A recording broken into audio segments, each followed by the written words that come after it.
തആല നമുക്കൊക്കെ ആരോഗ്യത്തോടു കൂടിയുള്ള ദീർഘായുസ് പ്രദാനം ചെയ്യുമാറാകട്ടെ. നമ്മിൽ നിന്ന് മരണപ്പെട്ടു പോയ നമ്മുടെ പ്രിയപ്പെട്ട മാതാപിതാക്കളടക്കമുള്ള സത്യവിശ്വാസികൾക്കൊക്കെ അല്ലാഹു തആല മഗ്ഫിറത്തും റഹ്മത്തും പ്രദാനം ചെയ്യുമാറാകട്ടെ. സഹോദരങ്ങളെ, കേരളത്തിൽ പുതിയ സർക്കാർ അധികാരത്തിലേക്ക് എത്തിയ ഒരു സാഹചര്യത്തിലാണല്ലോ നമ്മളുള്ളത്. ഒരു സർക്കാർ വരുന്നു, മറ്റൊരു സർക്കാർ പോകുന്നു. ഇത് ഏതൊരു നാടിൻ്റെയും ഏതൊരു സംസ്ഥാനത്തിൻ്റെയും ഒരു സ്വാഭാവികമായ ഒരു പ്രവണതയാണ്. പക്ഷെ ഇത്തരം സാഹചര്യത്തിൽ ഒരു വിശ്വാസിയുടെ നിലപാടും അവന്റെ കാഴ്ചപ്പാടും എന്തായിരിക്കണം എന്നതിനെ കുറിച്ച് നമ്മൾ മനസ്സിലാക്കേണ്ടതുണ്ട്. നീതി, ഉത്തരവാദിത്വം, സമാധാനം, സാമൂഹിക നന്മ, ജനങ്ങളോടുള്ള കരുതൽ, അതുപോലെ തന്നെ ദൈവീക വിചാരം, അള്ളാഹുവിനെ കുറിച്ചുള്ള ഓർമ്മ എന്നിവയെല്ലാം ആവണം ഏതൊരു ഭരണാധിപന്റെയും ഭരണകൂടത്തിൻ്റെയും മൗലികമായ ആശയങ്ങൾ എന്നത് നമ്മൾ അറിയണം. അതുപോലെ തന്നെ എല്ലാ അധികാരവും അള്ളാഹുവിനാണെന്നും എല്ലാ അധികാരങ്ങളും നൽകുന്നതും അത് എടുത്തു കളയുന്നതും സർവശക്തനായ അള്ളാഹുവാണെന്നും ഏതൊരു വിശ്വാസിയും വിശ്വസിക്കാൻ ബാധ്യസ്ഥനാണ്. അധികാരം നൽകുന്നത് അള്ളാഹുവാണ്, ഒരാളിൽ നിന്ന് അധികാരം എടുത്തു മാറ്റുന്നതും അള്ളാഹുവാണ്. പരിശുദ്ധ ഖുർആൻ സൂറത്തു ആലി ഇംറാനിൽ ഇങ്ങനെ പറഞ്ഞു: ഖുലില്ലാഹുമ്മ മാലിക്കൽ മുൽക്ക് തുത്തിൽ മുൽക മൻ തശാ വതൻസിഉൽ മുൽക മിമ്മൻ തശാ വതുഇസ്സു മൻ തശാ വതദില്ലു മൻ തശാ ബിയദിക്കൽ ഖൈർ ഇന്നക അലാ കുല്ലി ഷൈഇൻ ഖദീർ. നബിയെ തങ്ങൾ പ്രഖ്യാപിക്കുക, അള്ളാഹുവാണ് മാലിക്കൽ മുൽക്ക്. മാലിക്കുൽ മുൽക്ക്, രാജാക്കന്മാരുടെ രാജാവ് അള്ളാഹുവാണ്. തുത്തിൽ മുൽക മൻ തശാ, അവൻ ഉദ്ദേശിച്ചവർക്ക്, അവൻ ഉദ്ദേശിച്ച വിഭാഗത്തിന്, അവൻ ഉദ്ദേശിച്ച ടീമിന് അവൻ അധികാരം നൽകും. വതൻസിഉൽ മുൽക മിമ്മൻ തശാ, അവൻ ഉദ്ദേശിച്ച ആളിൽ നിന്ന് അധികാരം അവൻ എടുത്തു മാറ്റും. വതുഇസ്സു മൻ തശാ, അവൻ ഉദ്ദേശിച്ച ആളുകളെ അവൻ യോഗ്യരാക്കും. വതുദില്ലു മൻ തശാ, അവൻ ഉദ്ദേശിക്കുന്ന ആളുകളെ അവൻ നിന്ദ്യരാക്കും. ബിയദിക്കൽ ഖൈർ, എല്ലാറ്റിലും ഓരോ നന്മകളുണ്ടാകും. ഇന്നക അലാ കുല്ലി ഷൈഇൻ ഖദീർ, തീർച്ചയായും അല്ലാഹു തആല എല്ലാറ്റിനും കഴിവുള്ളവനാണ്. പരിശുദ്ധമായ ഖുർആനിന്റെ അധികാരവുമായി ബന്ധപ്പെട്ട, അധികാര പങ്കാളിത്തവുമായി ബന്ധപ്പെട്ട ഒരു പ്രത്യേകമായ ഒരു പ്രഖ്യാപനമാണ്. ഭരണം ഉത്തരവാദിത്വം എന്നത് ഒരു ബഹുമതിയായിട്ടല്ല പരിശുദ്ധമായ ദീനുൽ ഇസ്ലാം കാണുന്നത്, നേരെ മറിച്ച് വലിയ ഒരു ഉത്തരവാദിത്വമായിട്ടാണ് കാണുന്നത്. ഭരണത്തിൽ ബഹുമതി ഉണ്ടാകാം, പക്ഷേ ബഹുമതി എന്നതിൻ്റെ അപ്പുറം, സ്ഥാനമാനങ്ങൾ എന്നതിൻ്റെ അപ്പുറം ഏതൊരു ഭരണാധിപന്റെയും ഉള്ളിലുണ്ടായിരിക്കേണ്ട വികാരം ഉത്തരവാദിത്വ ബോധമായിരിക്കണം എന്ന കൽപ്പനയാണ് പരിശുദ്ധമായ ഖുർആൻ ഈ ലോകത്തെ പഠിപ്പിക്കുന്നത്. ഇസ്ലാമിന്റെ ഭരണതത്വം വളരെ കൃത്യമായിട്ട് പരിശുദ്ധ ഖുർആനിൽ സൂറത്തു നിസാഇൽ മറ്റൊരിടത്ത് അല്ലാഹു തആല പറയാണ്: ഇന്നല്ലാഹ യഅ്മുറു ബിൽ അദ്ൽ, സൂറത്തു നഹ്ലിലെ 90-ാമത്തെ വചനത്തിൽ, ഇന്നല്ലാഹ യഅ്മുറു ബിൽ അദ്ൽ വൽ ഇഹ്സാൻ വഇതാഇ ദിൽ ഖുർബ വയൻഹാ അനിൽ ഫഹ്ശാഇ വൽ മുൻകരി വൽ ബഗി യഅ്ലുകും ലഅല്ലകും തദക്കറൂൻ. ഭരണത്തിന്റെ തത്വം ഇസ്ലാം പഠിപ്പിക്കുകയാണ്. നീതി പാലിക്കണം. ഇന്നല്ലാഹ യഅ്മുറു ബിൽ അദ്ൽ വൽ ഇഹ്സാൻ, നന്മ ചെയ്യണം. വഇതാഇ ദിൽ ഖുർബ, മനുഷ്യബന്ധങ്ങളെ ഊട്ടുറപ്പിക്കണം. വയൻഹാ അനിൽ ഫഹ്ശാഇ വൽ മുൻകർ, നീചവൃത്തികളെ അകറ്റി മാറ്റണം. വൽ ബഗി, എല്ലാവിധ ദുരാചാരങ്ങളും ദുരാരോപണങ്ങളും വർഗീയമായ ചേരിതിരിവുകളും അക്രമ പ്രവണതകളും സമൂഹത്തിൽ നിന്ന് മാറ്റപ്പെടണം. യഅ്ലുക്കും, ഇതാണ് നിങ്ങളോട് അല്ലാഹു തആല ചെയ്യുന്ന വാഗ്ദാനം. ലഅല്ലക്കും തദക്കറൂൻ, നിങ്ങൾ ചിന്തിക്കുന്നവരല്ലേ എന്നാണ് പരിശുദ്ധ ഖുർആനിലൂടെ അല്ലാഹു സുബ്ഹാനഹു വ തആല മനുഷ്യരോട് ചോദിക്കുന്നത്. അപ്പോ ഇസ്ലാമിന്റെ ഒരു ഭരണ തത്വം ഇതാണ്. ഇതിന്റെ അടിസ്ഥാനത്തിലായിരിക്കണം ഏതൊരു ഭരണാധിപനെയും ഏതൊരു ഭരണകൂടത്തെയും നാം നോക്കിക്കാണേണ്ടതും മനസ്സിലാക്കേണ്ടതും. സൂറത്തുൻ നിസായിലെ 135-ാമത്തെ വചനത്തിൽ അല്ലാഹു തആല ഇങ്ങനെ പറഞ്ഞു: യാ അയ്യുഹല്ലദീന ആമനൂ കൂനൂ ഖവ്വാമീന ബിൽ ഖിസ്ത്, നിങ്ങൾ ജനങ്ങൾക്കിടയിൽ നീതി സ്ഥാപിക്കണം.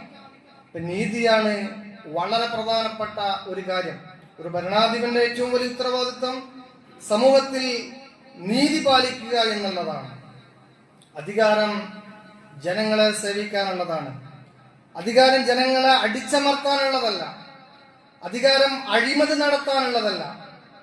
അധികാരം വിഭാഗീയമായ പ്രവർത്തനങ്ങൾക്ക് ആക്കം കൂട്ടാനുള്ള ഒന്നല്ല. നേരെമറിച്ച് സമൂഹത്തിൽ നീതി നടപ്പിലാക്കാൻ, സത്യം നടപ്പിലാക്കാൻ അതിനു വേണ്ടിയായിരിക്കണം അധികാരത്തെ ഉപയോഗപ്പെടുത്തേണ്ടത് എന്നാണ് പരിശുദ്ധ ഖുർആൻ പഠിപ്പിക്കുന്നത്. വിദേശ രാഷ്ട്രീയം ഏറെ അപകടം സൃഷ്ടിക്കുന്ന ഒന്നാണ് എന്ന് നമുക്കൊക്കെ അറിയാം. ഇന്ന് നമ്മുടെ നാട്ടില് മനുഷ്യരെ വിഭജിക്കുന്ന വെറുപ്പിന്റെ രാഷ്ട്രീയം ശക്തമായി കൊണ്ടിരിക്കുകയാണ്. അതിങ്ങനെ പിടിമുറുക്കിക്കൊണ്ടിരിക്കുകയാണ്. പലയിടങ്ങളിലും പിടിമുറുക്കി കഴിഞ്ഞു. വളരെ ശാന്തമായ സന്തോഷകരമായ ഒരു സാമൂഹിക അന്തരീക്ഷത്തിൽ ജീവിക്കുന്ന കേരള മണ്ണിൽ പോലും ഈ വിദ്വേഷ രാഷ്ട്രീയം എങ്ങനെ നടപ്പിലാക്കാം എന്നതിനെ കുറിച്ച് മാത്രം ആലോചിക്കുന്ന കേന്ദ്രങ്ങൾ പ്രവർത്തിച്ചുകൊണ്ടിരിക്കുന്നുണ്ട് എന്ന് നമ്മൾ മനസ്സിലാക്കണം. എങ്ങനെ വർഗീയത പറയാതിരിക്കാം എന്നുള്ളതല്ല അവരുടെ ഐഡിയോളജി. എങ്ങനെ വർഗീയത കാണാം, ഏതെല്ലാം കാര്യങ്ങളിൽ വർഗീയത പറയാൻ സാധിക്കും, അതിങ്ങനെ പരിശോധിച്ച് എവിടെ ഒരു പഴുത് കിട്ടുന്നോ ആ പഴുത് വെച്ചുകൊണ്ട് വർഗീയത സംസാരിക്കുന്ന ആളുകളെ നമ്മൾ കാണുന്നു, നമ്മൾ അറിയുന്നു, നമ്മൾ കേൾക്കുന്നു. വാ തുറന്നാൽ വർഗീയത മാത്രം പുലമ്പുന്ന ചില സാമുദായിക നേതാക്കന്മാർ നമ്മുടെ നാടിന്റെ ഒരു ശാപമായിട്ട് മാറിയിട്ടുണ്ട് എന്നുള്ളതും എനിക്കും നിങ്ങൾക്കൊക്കെ അറിയുന്ന ഒരു കാര്യമാണ്. അത് പ്രത്യേകം നാം ഓർക്കേണ്ട ഒരു കാര്യമാണ്. അത് അങ്ങനെ സഹിക്കപ്പെടാവുന്ന പൊറുക്കപ്പെടാവുന്ന ഒരു കാര്യമല്ല. അവസരം കിട്ടുമ്പോൾ അത്തരം വർഗീയ കക്ഷികളെ ഇരുത്തേണ്ടടുത്ത് ഇരുത്താൻ പുതുതായി അധികാരമേൽക്കുന്ന ഭരണാധികാരികൾക്ക് സാധിക്കട്ടെ എന്ന ഈ സന്ദർഭത്തിൽ നമുക്ക് ആശംസിക്കാം. പരിശുദ്ധമായ ഖുർആനിൽ ഇതുമായി ബന്ധപ്പെട്ട വളരെ പ്രസക്തമായ ഒരു വാക്യമുണ്ട്. വതആവനു അലൽ ബിർരി വത്തഖ്വ വലാ തആവനു അലൽ ഇസ്മി വൽ ഉദ്വാൻ. സൂറത്തുൽ മാഇദയിലെ 2-ാമത്തെ വചനമാണ്. നന്മയിലും ഭക്തിയിലും നിങ്ങൾ പരസ്പരം സഹായിക്കണം, സഹകരിക്കണം. നന്മ, ഭക്തി. വലാ തആവനു അലൽ ഇസ്മി വൽ ഉദ്വാൻ. പാപത്തിലും അക്രമത്തിലും വിഭാഗീയതയിലും നിങ്ങൾ പരസ്പരം സഹകരിക്കാൻ പാടില്ല. അഥവാ വിദ്വേഷം പ്രചരിപ്പിക്കുന്ന ഒരു കക്ഷികളുമായും ഒരു സഹകരണവും ഉണ്ടാവരുത് എന്നുള്ളത് ഒരു സാമൂഹികമായ ഒരു നന്മയായിട്ടാണ് പരിശുദ്ധമായ ഖുർആൻ പഠിപ്പിക്കുന്നത്. നമ്മുടെ നാടിന്റെ സൗന്ദര്യം അത് സഹവർത്തിത്വമാണ്. നമ്മുടെ നാടിന്റെ സൗന്ദര്യം പരസ്പരം ബഹുമാനമാണ്. നമ്മുടെ നാടിന്റെ സൗന്ദര്യം എന്ന് പറയുന്നത് മതസൗഹാർദ്ദമാണ്, മനുഷ്യ സൗഹാർദ്ദമാണ്. അതിനെ തകർക്കുന്ന ഒരു ഭാഷ പോലും, ഒരു പ്രയോഗം പോലും ഒരു സത്യവിശ്വാസിയിൽ നിന്നുണ്ടാകാൻ പാടില്ല എന്നുള്ളത് നാം ആലോചിക്കണം. മാത്രമല്ല, ഇങ്ങനെ വർഗീയമായ ചേരിതിരിവുണ്ടാക്കുന്ന ഒരു ഭാഷ പോലും ഒരാളിൽ നിന്നും ഉണ്ടാവരുത് എന്നതാണ് പരിശുദ്ധമായ ഖുർആന്റെ ശാസന. ഇന്ന് നമ്മുടെ നാവിന്റെ സ്ഥാനത്ത് സോഷ്യൽ മീഡിയ വന്നിരിക്കുകയാണ്. നമ്മുടെ കയ്യിന്റെ സ്ഥാനത്ത് കീബോർഡുകളാണ് നമ്മുടെ കയ്യിലുള്ളത്. അപ്പോ വിദ്വേഷ പോസ്റ്റുകൾ എത്ര പെട്ടെന്ന് നമുക്ക് ഷെയർ ചെയ്യാൻ സാധിക്കും, കളവാർത്തകൾ എത്ര പെട്ടെന്ന് നമുക്ക് പ്രചരിപ്പിക്കാൻ സാധിക്കും. ഈ ഒരു ഘട്ടത്തില് നമ്മുടെ കൈകൊണ്ട്, അല്ലെങ്കിൽ നമ്മുടെ നാവുകൊണ്ട്, അല്ലെങ്കിൽ നാം ഉപയോഗിക്കുന്ന മൊബൈൽ ഫോൺ കൊണ്ട് സമൂഹത്തിൽ തീ കൊളുത്തുന്ന ഒരു ഭാഷയും, ഒരു ശൈലിയും, ഒരു ഷെയറിംഗും നമ്മുടെ ഭാഗത്തുനിന്നുണ്ടാകാൻ പാടില്ല എന്നുള്ളത് നമ്മൾ പ്രത്യേകം ആലോചിക്കേണ്ട ഒരു കാര്യമാണ്. എന്തുകൊണ്ടെന്നാൽ പരിശുദ്ധമായ ഖുർആൻ അതാണ് നമ്മോട് ആഹ്വാനം ചെയ്യുന്നത്. നാം ഭരണകൂടത്തെയും ഭരണാധികാരികളെയും മാനിക്കുകയും ആദരിക്കുകയും വേണം, അത് ഏത് ഭരണകൂടമായാലും. പക്ഷേ ആദരവും ബഹുമാനവുമൊക്കെ ആ ഭരണകൂടത്തിന്റെ പ്രവർത്തനങ്ങളുടെ അടിസ്ഥാനത്തിൽ മാറ്റങ്ങൾക്ക് വിധേയമാക്കപ്പെടാമെന്നുള്ളതും മറ്റൊരു വസ്തുതയാണ്. മഹാനായ മുഹമ്മദ് മുസ്തഫ സല്ലല്ലാഹു അലൈഹി വസല്ലം തങ്ങൾ നല്ല ഭരണകർത്താക്കളാണെങ്കിൽ അവർക്ക് വേണ്ടി നിങ്ങൾ പ്രത്യേകം പ്രാർത്ഥന നടത്തണമെന്നത് നിർദ്ദേശിച്ച ഒരു കാര്യമാണ്. മഹാനായ മുസ്ലിം റളിയല്ലാഹു അൻഹു റിപ്പോർട്ട് ചെയ്ത ഹദീസിൽ കാണാൻ സാധിക്കും, ഖിയാറുക്കും അഇമ്മത്തുക്കും അല്ലദീന തുഹിബ്ബൂനഹും, നിങ്ങളുടെ നേതാക്കന്മാരിൽ നല്ല നേതാക്കന്മാർ, തുഹിബ്ബൂനഹും അവർ നിങ്ങളെ ഇഷ്ടപ്പെടും, ജനങ്ങൾക്ക് വേണ്ടി സംസാരിക്കുന്ന നേതാക്കന്മാർ, സൗഹൃദത്തിന് വേണ്ടി സംസാരിക്കുന്ന നേതാക്കന്മാർ, നല്ല വാക്കുകൾ പറയുന്ന നേതാക്കന്മാർ, അത് ഏത് രാഷ്ട്രീയ കക്ഷിയിൽപ്പെട്ട ആളുകളാണെങ്കിലും അവര് ജനങ്ങളോട് ഇഷ്ടം കാണിക്കുന്ന നേതാക്കന്മാരാണെങ്കിൽ തുഹിബ്ബൂനഹും അവർ നിങ്ങൾ ഇഷ്ടപ്പെടണം. വത്സല്ലൂന അലൈഹിം വയസല്ലൂന അലൈക്കും, നിങ്ങളിൽ നന്മ വേണം എന്നാണ് അവർ ആഗ്രഹിക്കുന്നതെങ്കിൽ അവരിൽ നന്മ വേണമെന്ന് നിങ്ങൾ ആഗ്രഹിക്കണം. സല്ല എന്ന പ്രയോഗം പ്രാർത്ഥനകളായി അവർക്കത് ഉണ്ടാകണം എന്നുള്ളതാണ്. മഹാനായ ഫുളൈൽ ഇബ്നു ഇയാദ് റളിയല്ലാഹു അൻഹു ഒരു താബിഈങ്ങളിൽ പ്രമുഖനായ പണ്ഡിതനുണ്ടായിരുന്നു. അദ്ദേഹം ഒരിക്കലും ഇങ്ങനെ പറഞ്ഞു, ലൗകാന ലി ദഅവത്തുൻ മുസ്തജാബത്തുൻ, എനിക്ക് ഉത്തരം കിട്ടുന്ന ഒരു പ്രാർത്ഥന അല്ലാഹു തആല തരികയാണെങ്കിൽ, ഒരു വരമായി ഉത്തരം കിട്ടാനുള്ള ഒരു പ്രാർത്ഥന അല്ലാഹു തആല എനിക്ക് തരികയാണെങ്കിൽ, ലജഅൽതുഹാ ലിസ്സുൽത്താൻ, ആ പ്രാർത്ഥന ഭരണാധിപന്റെ നന്മയ്ക്ക് വേണ്ടി ഞാൻ ഉപയോഗപ്പെടുത്തുമായിരുന്നു എന്ന് മഹാനായ ഫുളൈൽ ഇബ്നു ഇയാദ് റളിയല്ലാഹു അൻഹു പറഞ്ഞതായിട്ട് നമുക്ക് ഗ്രന്ഥങ്ങളിൽ കാണാൻ സാധിക്കും. കാരണം ഭരണാധിപൻ നന്നായാലാണ് സമൂഹം നന്നാകുക. സമൂഹം നന്നാകുന്നത് ഓരോ വ്യക്തിയുടെയും കുടുംബത്തിന്റെയും നന്മയ്ക്ക് അത് പ്രചോദനമാണ്, സഹായകമാണ് എന്നതാണ് അതിന്റെ ഒരു കാരണം. അതുപോലെ തന്നെ ഏതൊരു ഭരണത്തിന്റെയും ഭരണകൂടത്തിന്റെയും ലക്ഷ്യം മഹാനായ ഉമർ ഖത്താബ് റളിയല്ലാഹു അൻഹുവിന്റെ ഒരു വാക്കിൽ നിന്ന് നമുക്ക് മനസ്സിലാക്കാൻ സാധിക്കും. ഉമർ ഖത്താബ് റളിയല്ലാഹു അൻഹു പറഞ്ഞു, ലൗ ഗഫർതു ബഗ്ലതൻ ഫിൽ ഇറാഖ് ലഖശീതു അൻ യസ്അലനി അല്ലാഹു അലൈഹ, ഈ പ്രദേശത്തെ, ഇറാഖ് എന്ന പ്രദേശത്തെ ഏതെങ്കിലും ഒരു ഭാഗത്ത് ഒരു കഴുത പോലും തട്ടിത്തടഞ്ഞു വീണാൽ അതിന്റെ ഉത്തരവാദിത്വം ഞാൻ ഏറ്റെടുക്കേണ്ടി വരും എന്നൊരു ബോധം എനിക്കുണ്ട്. അത് വല്ലാതെ ഞാൻ ഭയപ്പെടുന്നു. അത് അള്ളാഹു എന്നോട് ചോദിക്കുമെന്നതിനെ കുറിച്ച് ഞാൻ ഭയപ്പെടുന്നു എന്നാണ് ഭരണാധിപനായ രണ്ടാമ ഖലീഫയായ ഉമർ ഖത്താബ് റളിയല്ലാഹു അൻഹു പറഞ്ഞത്. അഥവാ ഒരു ഭരണാധിപന്റെ ഒരു ഉത്തരവാദിത്തം ഏറ്റെടുത്ത ഒരു ഭരണാധിപന്റെ ഉത്തരവാദിത്ത ബോധം എത്രമാത്രം ഉന്നതമായിരിക്കണം എന്നുള്ളതിന്റെ ഒരു വളരെ കൃത്യമായ ഒരു ചിത്രീകരണമാണ് ഈ ഒരു ഉമർ ഖത്താബ് റളിയല്ലാഹു അൻഹുവിന്റെ വാക്കിലൂടെ നമുക്ക് മനസ്സിലാക്കാൻ സാധിക്കുന്നത്. നാം ചിന്തിക്കണം, സർക്കാരുകൾ മാറും, രാഷ്ട്രീയ മുദ്രാവാക്യങ്ങൾ മാറും, പക്ഷേ വിശ്വാസിയുടെ വിശ്വാസവും അവന്റെ ദൗത്യവും ഒരിക്കലും അവൻ മറന്നു പോകാൻ പാടില്ല. നമ്മുടെ ദൗത്യം എന്താണ്? നേരത്തെ പരിശുദ്ധ ഖുർആൻ പറഞ്ഞതിന്റെ അടിസ്ഥാനത്തിൽ നമ്മുടെ ഉത്തരവാദിത്തം എന്താണ്? നീതി നിലനിർത്തുക, സമാധാനം വ്യാപിപ്പിക്കുക, സമാധാനം പരത്തുക, സമാധാനത്തിന് വേണ്ടി പ്രവർത്തിക്കുക, കുടുംബത്തെ സംരക്ഷിക്കുക, യുവാക്കളെ മതത്തിലേക്ക്, പുതിയ തലമുറയെ സത്യത്തിലേക്ക്, നീതിയിലേക്ക്, നന്മയിലേക്ക് നയിക്കുക. സമൂഹത്തിൽ ഒരു നന്മയുടെ മാതൃകയായി, ഒരു നന്മയുടെ പ്രതീകമായി നമ്മൾ മാറുക.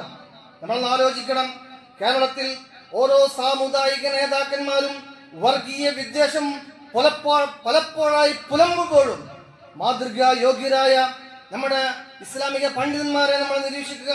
അതേപോലെ തന്നെ ഒരു പറ്റം രാഷ്ട്രീയ നേതൃത്വമുള്ള ആളുകളെ നമ്മൾ നിരീക്ഷിക്കുക.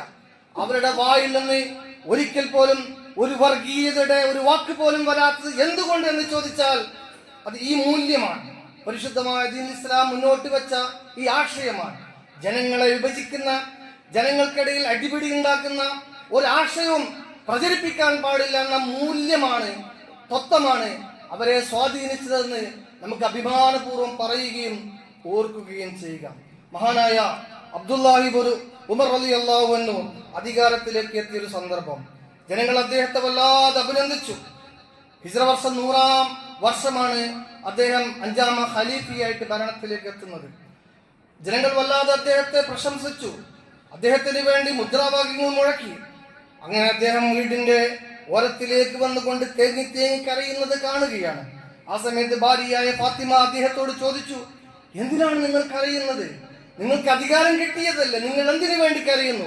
ആ സമയത്ത് അദ്ദേഹം പറഞ്ഞ മറുപടി, ഈ ഉമ്മത്തിലെ, ഈ ജനതയുടെ, ദരിദ്രരുടെ, വിശക്കുന്നവരുടെ, രോഗികളുടെ, അനാഥകളുടെ, വിധവകളുടെ, പീഡിതരുടെ എല്ലാ ഉത്തരവാദിത്വവും ഫാത്തിമ എന്റെ തലയിലാണ് എന്നായിരുന്നു ഉമർ ഇബ്നു അബ്ദുൽ അസീസ് എന്ന ലോകം കണ്ട ഏറ്റവും നീതിമാനായ മറ്റൊരു ഭരണാധിപൻ പറഞ്ഞത്.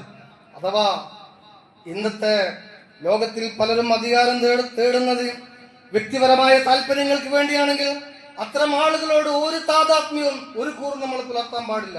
സമൂഹത്തിന്റെ നന്മയ്ക്ക് വേണ്ടി അധികാരം ആഗ്രഹിക്കുന്ന, അധികാരം ആവശ്യപ്പെടുന്ന ആളുകളുണ്ടോ അവരുടെ കൂടെയായിരിക്കണം നമുക്ക്. നേരെ മറിച്ച് സ്വാർത്ഥ താല്പര്യങ്ങൾക്ക് വേണ്ടി, അല്ലെങ്കിൽ പാർട്ടിയുടെ താല്പര്യങ്ങൾക്ക് വേണ്ടി, കുടുംബത്തിന്റെ താല്പര്യങ്ങൾക്ക് വേണ്ടി അധികാരം ആഗ്രഹിക്കുക എന്നുള്ളത് ഒരു മൂല്യമുള്ള മനുഷ്യന് യോജിച്ചതല്ല എന്നുള്ളതാണ് ഈ സംഭവത്തിലൂടെ നമുക്ക് മനസ്സിലാക്കാൻ സാധിക്കുന്നത്. അതുകൊണ്ട് തന്നെ സത്യസന്ധരായ അധികാരികൾക്ക് വേണ്ടിയുള്ള പിന്തുണയും പ്രാർത്ഥനയും ഏതൊരു വിശ്വാസിയുടെ ഭാഗത്തു നിന്നും ഉണ്ടാകണം എന്നുള്ള മൗലികമായ ആശയമാണ് ഈ പറയപ്പെട്ട കാര്യങ്ങളിൽ നിന്നൊക്കെ നമുക്ക് ബോധ്യപ്പെട്ടത്. സർവശക്തനായ അല്ലാഹു സുബ്ഹാനഹു വ തആല എല്ലാ അർത്ഥത്തിലും നമ്മെ വിജയിപ്പിക്കുമാറാവട്ടെ. ഒരു പുതിയ സർക്കാർ വന്നപ്പോൾ ഒരു വിശ്വാസി ചെയ്യേണ്ടത് അന്ധമായ ആരാധനയോ അന്ധമായ വൈര്യമോ അല്ല, മറിച്ച് നീതിയെ പിന്തുണക്കുക, തെറ്റിനെ സമാധാനപരമായി ചൂണ്ടിക്കാണിക്കുക, നാടിന്റെ നന്മക്കായി പ്രാർത്ഥിക്കുക, പ്രവർത്തിക്കുക. അല്ലാഹു തആല തൗഫീഖ് ചെയ്യുമാറാവട്ടെ. വആഖിറു ദഅവാന അനിൽ ഹംദുലില്ലാഹി റബ്ബിൽ ആലമീൻ. അസ്സലാമു അലൈക്കും വറഹ്മത്തുള്ളാഹി വബറകാതുഹു.